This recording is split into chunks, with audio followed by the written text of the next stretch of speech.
તો સાબરકાંઠા બેઠકમાં ભાજપના વિવાદ વચ્ચે હવે કોંગ્રેસ એક્શન મોડમાં આવી ગયું છે। સાબરકાંઠા બેઠક પર જીતનો કોંગ્રેસે વિશ્વાસ વ્યક્ત કર્યો છે। કોંગ્રેસ ઉમેદવાર તુષાર ચૌધરીએ જીત નિશ્ચિત હોવાનો દાવો કર્યો છે।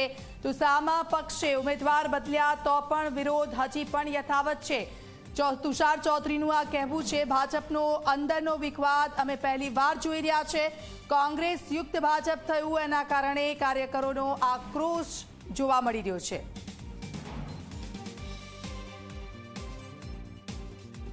અત્યારે કોંગ્રેસ પક્ષમાં એક ઉત્સાહનો માહોલ છે અને આ વખતની લોકસભાની ચૂંટણીમાં સાબરકાંઠા બેઠક 100% કોંગ્રેસ પક્ષ જીતશે એવો આશાવાદ અને ઉન્માદ કાર્યકરોમાં અને આગેવાનોમાં દેખાઈ રહ્યો છે। કારણ એ જ છે કે સામા પક્ષે આપણે જોયું હશે કે લોકોએ ઉમેદવાર બદલવા પડ્યા, બીજા ઉમેદવારનો પણ વ્યાપક વિરોધ થઈ રહ્યો છે।